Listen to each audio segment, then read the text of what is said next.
Hello hi.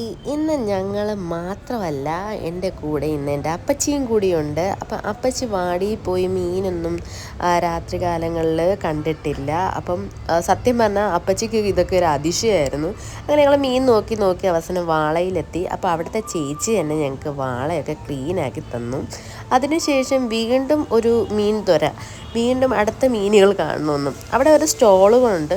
കൂടാതെ അവിടെ ഹാർബറിന് സൈഡിലായിട്ട് കുറച്ച് ചേച്ചിമാർ രാത്രി ഒരു 9:30-10 മണി വരെ ഇവർ കാണും. അവരും കുറച്ച് മീനൊക്കെ എടുത്ത് കച്ചവടം ചെയ്യും. അപ്പോൾ അതും കൂടി നോക്കാമെന്ന് വെച്ചു.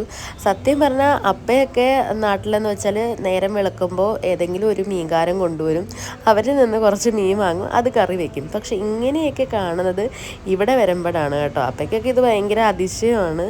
കാരണം അവരൊന്നും അധികം പുറം ലോകത്തോട്ടൊന്നും പോവാത്ത ആളുകളാണ് കേട്ടോ. അങ്ങനെ എന്തായാലും ചൂര തന്നെ മേടിക്കാമെന്ന് വെച്ചു. അപ്പോൾ പല റേറ്റിലാണ് ഇവിടെ പറയുന്നത്.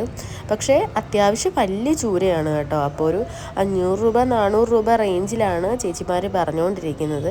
ഏകദേശം ഞങ്ങൾ സെറ്റായിട്ടുണ്ട്. അപ്പം വാളയും വാങ്ങി, ഇവിടുന്ന് ചൂരയും വാങ്ങാമെന്ന് വെച്ചു. ഞണ്ട്, ചാള അതൊക്കെ ഇരിപ്പുണ്ട്. പക്ഷേ ഞങ്ങളുടെ കണ്ണ് ചൂരയ്ക്കകത്തോട്ട് തന്നെയായിരുന്നു. അപ്പം നല്ല ചൂര നോക്കി മേടിച്ചില്ലെങ്കിൽ സംഭവം ഫ്ലോപ്പാകും. അതുകൊണ്ട് എന്തായാലും ഞങ്ങൾ തപ്പി ഒരു ചൂര എടുത്ത് ചേച്ചിമാർ തകർത്ത് ഞങ്ങളെ വിളിച്ചുകൊണ്ടിരിക്കുകയാണ്. കൊഞ്ച് വേണോ മോളെ, ചാള വേണോ, ചെമ്പല്ലി വേണോ, അങ്ങനെ ഞങ്ങളെ മനസ്സിൽ ചൂര തന്നെയാണ് കേട്ടോ. അങ്ങനെ ഇവിടെ സെറ്റായിട്ടുണ്ട്. അങ്ങനെ ചേച്ചി എന്തായാലും ഞങ്ങൾക്ക് 400 രൂപയ്ക്ക് ഈ മുട്ടക്കാട്ട ചൂര തന്നു.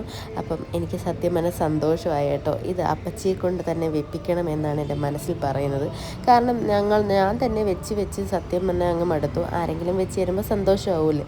പിന്നെ ഇവിടുത്തെ ഒരു കുഴപ്പമെന്ന് വെച്ചാൽ ഇവിടെ ഗൂഗിൾ പേയോ അങ്ങനെ ഒന്നുമില്ല. ക്യാഷ് തന്നെ നമ്മൾ കൊടുക്കണം. അവസാനം തപ്പിപ്പറക്കി എന്തായാലും ഞാൻ ക്യാഷ് തപ്പുവാണ്.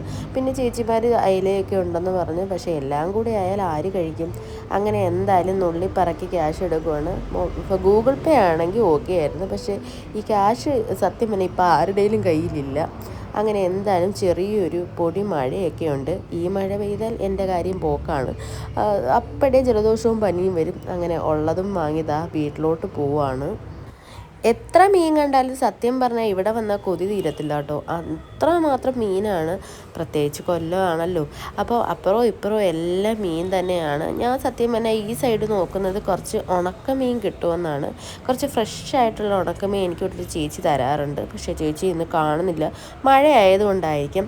പെട്ടെന്നാണ് ഈ സത്യം പറഞ്ഞ് ഞാൻ ഞെട്ടിപ്പോയി. എൻ്റെ കോളേജിൻ്റെ ഫ്രണ്ടിൽ വണ്ടി ഒന്ന് നിർത്തി. എന്തോ കോളോ മറ്റോ എന്തോ വന്നായിരുന്നു. സത്യം പറഞ്ഞാൽ ഭയങ്കര നൊസ്റ്റു അടിച്ചും എനിക്കൊന്ന് ഇറങ്ങി ചെല്ലണമെന്നുണ്ടായിരുന്നു. നൈറ്റ് ആയതുകൊണ്ട് പിന്നെ ടൈമും ഇല്ല. നമ്മുടെ ചൂരയും വാളയും നമുക്ക് വേണ്ടി വെയിറ്റ് ചെയ്യുവാണ്. അതുകൊണ്ട് പിന്നെ നേരെ വണ്ടി അങ്ങ് വിട്ടു. അപ്പോൾ നേരെ ഇനി പോയിട്ട് വേണം ഞങ്ങൾക്ക് ആ കറികളൊക്കെ ഒന്ന് സെറ്റ് ആക്കാനായിട്ട്. അപ്പോഴേക്ക് ഭയങ്കര ത്രില്ലിങ് ആയിട്ടിരിക്കുകയാണ് കേട്ടോ. അപ്പോഴാണ് ഓർത്തത് ധന്യയെ കയറി കുറച്ച് അലിക്കുലത്ത് സാധനങ്ങളൊക്കെ വാങ്ങാനുണ്ട്. അപ്പോൾ ആദ്യം തന്നെ എൻ്റെ കണ്ണിത് ഇങ്ങനെയുള്ള സാധനങ്ങളിലോട്ട് കണ്ണ് ഓടിക്കും. അതിനുശേഷം ഈ മെയിൻ സാധനത്തിലോട്ട് പോകത്തുള്ളൂ. അതെന്താണെന്ന് എനിക്ക് അറിഞ്ഞുകൂടാ.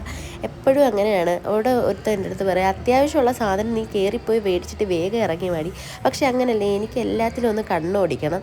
അപ്പോൾ ഞാൻ പോയത് എനിക്ക് ധന്യയിൽ ഗോതമ്പ് മാവ് ഭയങ്കര ഇഷ്ടം. അതിൽ ചപ്പാത്തിയും ദോശയ്ക്കും ഒക്കെ ഒരു പ്രത്യേക ടേസ്റ്റാണ്. എന്ന് വെച്ചാൽ കുറച്ച് മൈദ അടങ്ങിയിട്ടുണ്ടെന്ന് എനിക്ക് തോന്നുന്നു. പിന്നെ എന്തായാലും ഞങ്ങൾ അതൊക്കെ വാങ്ങിച്ച് വീട്ടിൽ വന്നു. അച്ഛനെയാണ് ഞങ്ങൾ ഈ പരിപാടി ഏൽപ്പിച്ചത്. കാരണം ഈ മുട്ടക്കാട്ട ചൂര എന്നെ കൊണ്ട് പറ്റത്തില്ല. ഒന്നെങ്കിൽ എൻ്റെ കൈ മുറിയും.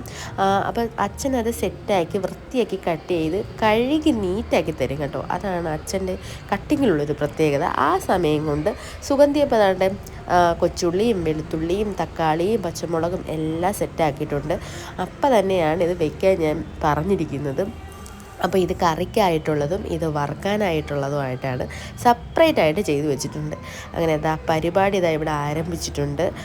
അപ്പോൾ ഒരു സ്പെഷ്യൽ മീൻകറിയാണ് ഇവിടെ വെക്കുന്നതെന്നാണ് എന്നോട് പറഞ്ഞത്. അപ്പോൾ നമുക്ക് കാണാം. അപ്പോൾ കൊച്ചുള്ളി, വെളുത്തുള്ളി, ഇഞ്ചി മെയിൻ ഐറ്റം ആണെന്നാണ് അപ്പോൾ പറഞ്ഞിരിക്കുന്നത്. ഞാനാണെങ്കിൽ ആദ്യം തന്നെ ഈ കൊച്ചുള്ളി, എന്താണ് പച്ചമുളക്, ഇതൊക്കെ പിന്നെ ഇടത്തുള്ളൂ. ആദ്യം വെളുത്തുള്ളി, ഇഞ്ചി ഇതൊക്കെ ഒന്ന് വാട്ടി അതിൻ്റെ പച്ചമണം മാറിയിട്ടാണ് ഇടുന്നത്. പക്ഷേ വീട്ടിൽ നിന്ന് എനിക്ക് കുറച്ച് മീൻകറി കൊണ്ടുവന്നായിരുന്നു. അപ്പത്തോട് ഞാൻ പറയുവാണ് ഈ ചൂരക്കറി എനിക്ക് ഭയങ്കര ഇഷ്ടപ്പെട്ടു, അതേപോലെ തന്നെ വെക്കണമെന്ന്. അങ്ങനെ അതേ കണക്ക് തന്നെയാണ് വെച്ച് തരുന്നതെന്നാണ് എനിക്ക് തോന്നുന്നത്. എന്തായാലും നമുക്ക് നോക്കാം. അപ്പോൾ ആദ്യം തന്നെ ഇതെല്ലാം വാട്ടി, അധികം വാടിയില്ല കേട്ടോ. ഞാനാണെങ്കിൽ നന്നായിട്ട് വാട്ടിയിട്ടാണ് ഈ മുളക് പൊടിയൊക്കെ ഇടുന്നത്. പക്ഷെ ഒരു 3/4 ഭാഗം അത്ര എത്തിയില്ല. അതിന് മുമ്പ് തന്നെ ഈ മുളക് പൊടിയും മല്ലിപ്പൊടിയും, മുളക് പൊടിയാണ് മുന്നേ നിൽക്കുന്നത്. ഒരു 2-3 സ്പൂൺ മുളക് പൊടിയും ഒരു 1/2 സ്പൂൺ മാത്രമേ മല്ലിപ്പൊടി ചേർത്തിട്ടുള്ളൂ. പിന്നെ ഉലുവാപ്പൊടി, കുരുമുളക് പൊടി.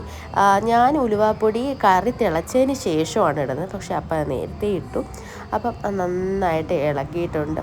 ഇത് ഭയങ്കര ടേസ്റ്റാണ് കേട്ടോ. ഞാൻ ആദ്യമായിട്ടാണ് ഇത്രയും വാടാതെ ഇത് ഇത്രയും ടേസ്റ്റിൽ കിട്ടുമെന്ന് അറിയുന്നത്. എന്തായാലും നോക്കാം. ഇത് നമ്മുടെ പുളിയാണ്, പിഴിഞ്ഞു പുളിയാണ് ചൂരയ്ക്ക് ചേർക്കുന്നത്. അതും ഇങ്ങനെയാണ്. ഞാൻ കുടംപുളിയാണ് കൂടുതലും ഈ എരിക്കറികൾക്ക് കൂടുതലും ഞാൻ അതങ്ങനെയാണ് ചേർക്കാറുള്ളത്. പക്ഷേ പിഴിഞ്ഞു പുളിയാണ് ചേർത്തിരിക്കുന്നത്. നോക്കാം. ഇവർക്കൊക്കെ പണ്ടത്തെ കൈപ്പുണ്യങ്ങളല്ലേ, അതിൻ്റേതായ ഒരു ടേസ്റ്റ് ഉണ്ടല്ലോ. നമ്മളൊക്കെ യൂട്യൂബ് നോക്കി പഠിച്ച് വരുന്നതിനേക്കാളും ഇവർ പണ്ടത്തെ അമ്മാമ്മമാരിൽ നിന്നും എൻ്റെ അച്ചാമ്മയുടെ നിന്നൊക്കെ കിട്ടിയ ടേസ്റ്റിൻ്റെ ഗുണങ്ങളൊക്കെ തന്നെ ആയിരിക്കും. ഇപ്പം തന്നെ കളറൊക്കെ അങ്ങ് മാറി കേട്ടോ. ഞാനൊക്കെ ആണെങ്കിൽ ഇന്നത്തെ തക്കാളി പേസ്റ്റൊക്കെ ചേർത്ത് കളറൊക്കെ വന്ന്, പക്ഷെ ഇത് നോക്കി മൂപ്പിച്ചപ്പോൾ തന്നെ നല്ല കളറുണ്ട്. പറയേണ്ട കാര്യമില്ലല്ലോ. കാണുമ്പോൾ തന്നെ സത്യം മനവായിക്കൂടെ കപ്പലോടുവാണ്. ഈ മീൻകറി ഒരു രക്ഷയില്ലായിരുന്നു. എനിക്ക് കൊണ്ടുവന്ന മീൻകറി ഇത് ഞാൻ കഴിച്ചിട്ട് പറയാം എങ്ങനെ ഉണ്ടെന്ന്. അത് അടച്ചു വെച്ചിട്ടുണ്ട്. അതിന് ശേഷം ഫിഷ് ഫ്രൈക്കുള്ള സാധനങ്ങളാണ് എടുക്കാൻ പോകുന്നത്. പോരാത്തിന് കറിക്കുള്ളത് മാറ്റി വെച്ചിട്ടുണ്ടായിരുന്നു. കറിക്ക് കട്ട് ചെയ്ത മീൻ പറക്കിയിട്ടു. തിളച്ചതിന് ശേഷമാണ് ഈ മീൻ ഇടുന്നത്. അതൊക്കെ സെയിം തന്നെയാണ് കേട്ടോ. ഇതാണ് അപ്പയുടെ പുളിമോളം ചൂരക്കറി. ഇതിൻ്റെ പേരിനി വേറെ ഒന്നും ഇടാനില്ല. പുളിമോളം, പിഴിഞ്ഞു പുളിയും നല്ല മുളകും ചേർത്ത് നല്ല പുളിമോളം മീൻകറി തന്നെയാണ്. ഇതിനി വേറെ പ്രത്യേകിച്ച് പേരുകളൊന്നുമില്ല. സത്യം പറഞ്ഞാൽ ഇത് നല്ല രീതിയിൽ വറ്റിക്കണമെന്നാണ് പറഞ്ഞത്. അധികം വറ്റാൻ നമ്മൾ ആൾ കൂടുതലുള്ളതുകൊണ്ട് അധികം വറ്റണ്ട. ഞങ്ങളുടെ മീൻകറി എല്ലാവർക്കും ഇഷ്ടമായെങ്കിൽ ലൈക്ക് ചെയ്യുക, ഷെയർ ചെയ്യുക, സബ്സ്ക്രൈബ് ചെയ്യുക.